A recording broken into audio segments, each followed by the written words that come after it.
సరే 8 నెలలుగా చూస్తున్నాం రోడ్లు ప్యాచ్ వర్క్లని కానీ లేకపోతే రాష్ట్రానికి ఆదాయం అని కానీ లేదా పోలవరం పూర్తి చేస్తానని చెప్తున్న చంద్రబాబు గారు కానీ కేంద్రం దగ్గర నుంచి తీసుకొస్తున్న నిధుల అంశం కానీ ఇవన్నీ కనబడుతున్నా కూడా జగన్మోహన్ రెడ్డి గారు నిన్న అసెంబ్లీకి వెళ్ళి నాకు ప్రతిపక్ష హోదా ఇవ్వాలి, నాకు 39% ఓటింగ్ ఉంది అని ఓకే కదా. ఎట్లా చూడాలి ఇప్పుడు అదే జగన్మోహన్ రెడ్డి 2019లో ఏం చెప్పాడు, 5గురు వస్తే ఇంకొక ఇద్దరు తీసని ప్రతిపక్ష హోదా పోద్ది, అప్పుడు తెలుస్తాను నేనేంటనేది అని చెప్పినోడు ఇలా 11 సీట్లకు ఎలా అడుగుతున్నాడు. అప్పుడు 18 సీట్లు ఉన్నాయని, 19 ఉన్నాయని, 23లో 5 తీసేస్తే 18 ఉన్నాయి. ఆ 18కే వాళ్ళకి ప్రతిపక్ష హోదా ఉంది. అది 2 తీసేయాలంటే 16 సీట్లతో నీ ప్రతిపక్ష హోదా పోద్ది అని చెప్పి అడిగినోడు ఇదే జగన్మోహన్ రెడ్డి అసెంబ్లీలో. ఈరోజు అదే అసెంబ్లీలోకి వచ్చి నాకు ప్రతిపక్షం హోదా కానీ 11 సీట్లు ఎక్కడికి వస్తుంది. నిజంగా ప్రజల పక్షాన లేదా ప్రజల సమస్యల గురించి మాట్లాడాలి అంటే ఆయన ఒక ఎమ్మెల్యేగా గెలిచున్నాడు, పులివెందుల్లో గెలిచున్నాడు, అలా వచ్చి అడగచ్చు. అంతేగాని ప్రతిపక్ష హోదా ఇస్తేనే అడుగుతానంటే ఆయన అదే తప్పండి. రాజ్యాంగంలో అది లేని విషయాన్ని తీసుకొచ్చి ఈయన నేను ప్రతిపక్ష హోదా వస్తేనే వస్తాను అసెంబ్లీకి, నిన్ను గెలిపించింది ఎందుకు, నువ్వు మా నియోజకంలో నన్ను నాకు వర్క్ చేసి పెడతావు అని ఏదైనా సమస్య వస్తే చూస్తానని ఆ సమస్య వదిలేసి నాకు ప్రతిపక్ష హోదా వస్తేనే నేను అసెంబ్లీకి వస్తాను.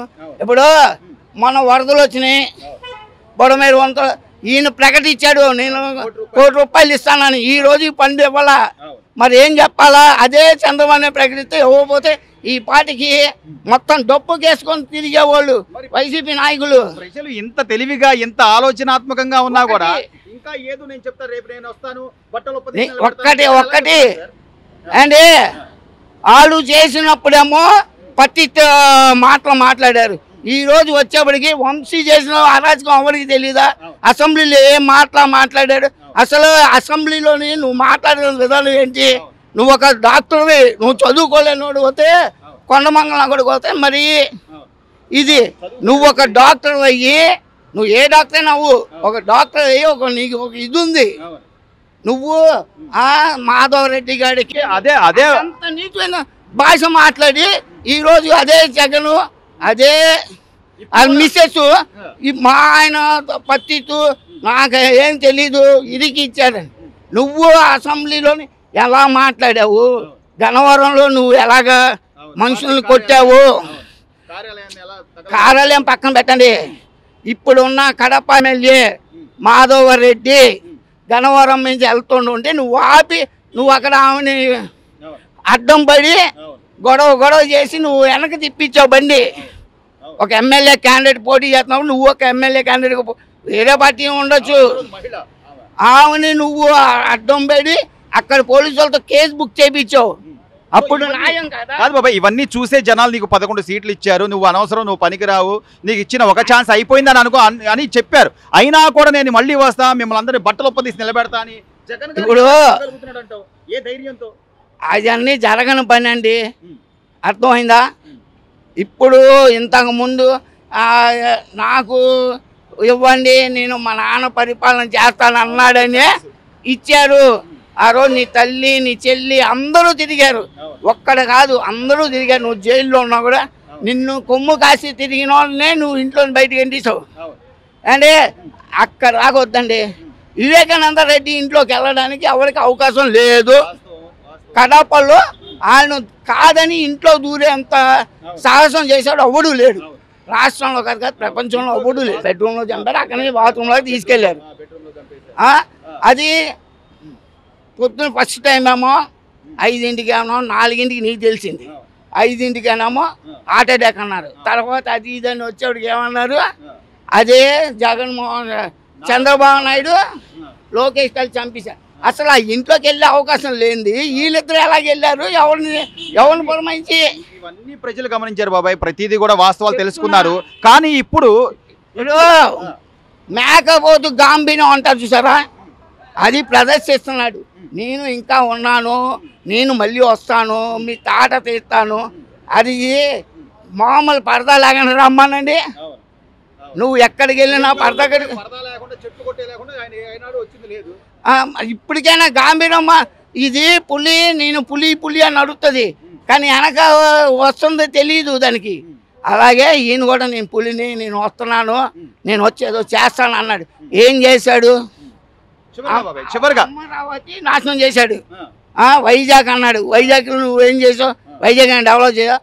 ఓన్లీ ఋషికొండలో నీ ప్యాలెస్ కట్టుకున్నావు 500 కోట్లు పెట్టి. నువ్వు తర్వాత గవర్నమెంట్ స్థలాలు తీసుకున్నావు, అన్నీ నీ పార్టీ ఆఫీసులు కట్టుకున్నావు, ప్యాలెస్ల టైపు. పార్టీ ఆఫీస్ అంటే ఎలా కడతారు? మామూలుగా బిల్డింగ్ కడతారు, లేదా 2 అంతస్తులు కట్టుకుని ఎవరైనా కార్యకర్తలు పండుకోవడానికని. ఇది అంతే కదా, ఒక ప్యాలెస్ టైప్ కడతారా?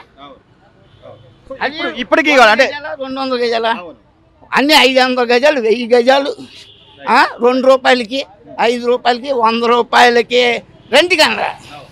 ఈరోజు ఎవరైనా 100 రూపాయలు, మనం టీ తాగితేనే 10 రూపాయలు లేదా టీ ఇవ్వట్లా. అలాంటిది 500 గజాలు తీసుకొని 1000 గజాలు తీసుకొని 500 రూపాయలు, నెలకి 500 రూపాయలు అద్దంటే అట్లా ఏమవుతుంది? అంతే. ఇప్పుడు ఈ రోజు 11 సీట్లు ఇచ్చారు. సరే, దీన్ని కూడా ఈ రోజు కూటమి ప్రభుత్వం కేవలం సూపర్ 6 అనే దొంగ హామీలు ఇచ్చి వచ్చారు, వాళ్ళు చేయలేరు అంటున్నారు. ఉంది స్వామి. ఎందుకంటారా? మీకు ఆల్రెడీ 4000 పెన్షన్, నేను గెలిస్తే నేను మీకు 4000తో పాటు పక్కన 3 నెలలు కూడా నేను ఇస్తాను. అవి అమలు చేసి లేదా ఇప్పటికీ జరుగుతున్నా లేదా? మీకు 1వ తారీఖుకి పెన్షన్ పడుతుంది అన్నాడు, పెన్షన్ ఇస్తున్నాడు. 4 ఇంకోటి ఉద్యోగులకి నేను 1వ తారీఖు మీకు ఎంత బాధలో జీతాలు ఇస్తాను. ఇప్పుడు గవర్నమెంట్ సెక్టర్లో ప్రతి ఒక్కరికి ప్రతిసారికి జీతాలు పడుతున్నాయి. అలా కదా. గ్యాస్ ఒకటి రిలీజ్ చేశాడు, రెండోది ఇప్పుడు రిలీజ్ చేస్తున్నాడు. వాళ్ళు వేస్తున్నారు, పేపర్ యాడ్లు కూడా వేశారు. రెండో సిలిండర్, సంవత్సరం 2వ సిలిండర్ రిలీజ్ చేస్తున్నామని చెప్పి అప్లై చేసుకోమని. ఎవరికైనా ఫస్ట్ దాంట్లో అప్లై చేసుకోవాలి, మళ్ళీ చేసుకోమని. ఎందుకంటే ఫస్ట్ దాంట్లోనే కొంతమందికి అకౌంట్లో ఉన్నా, ఫోను పోయినా, లేకపోతే ఏదో ఒకటి సంథింగ్ దాని మీద ఆగిపోయినాయి, రాలా, వచ్చిన వాళ్ళకి వచ్చేసినాయి. రెండోది రిలీజ్ చేశాడు. ఇవాళ పేపర్లో అమ్మ ఒడి మేలో రిలీజ్ చేస్తున్నాము, అది ఆగస్టులో రిలీజ్ చేస్తున్నామని ఇది ఇచ్చారు. ఫీజు రీయింబర్స్మెంట్ వచ్చింది. వాళ్ళు ఏం చెప్పారు? ప్రతి కళాశాలని ఎవడు కూడా స్టూడెంట్స్ని డబ్బులు అడగద్దు, గవర్నమెంట్ మీకు ఇది ఇచ్చింది, హామీ ఇచ్చింది, ఇచ్చే బాధ్యత నాది. 13,500 కోట్ల రూపాయలు జగన్ దాంట్లో పెండింగ్లో ఉంది. ఫీజు రీయింబర్స్మెంట్ ఇంటర్మీడియట్ అవని, డిగ్రీ అవని, ఇంజనీరింగ్ అవని, పోస్ట్ గ్రాడ్యుయేషన్ అవ్వబడిదైనా మరి అవి క్లియర్ చేయాలా? లేక కొత్త ఇవ్వాలా? కొత్త ఇస్తే పాత అడుగుతారు, సహజంగానే అడుగుతారు, లేదా స్టూడెంట్స్ని కట్టమంటారు. వాళ్ళు ఏం చెప్పారు? మేము పాత రిలీజ్ చేస్తామని 866 కోట్లు రిలీజ్ చేశారు. పాత ఏమని కొత్త ఏమన్నా, కొత్తది అయితే రిలీజ్ చేయాలి. పాత పెండింగ్ 3,500 కోట్లలోంచి 860 కోట్ల రూపాయలు రిలీజ్ చేశారు. అవి కాలేజీకి పంపించారు.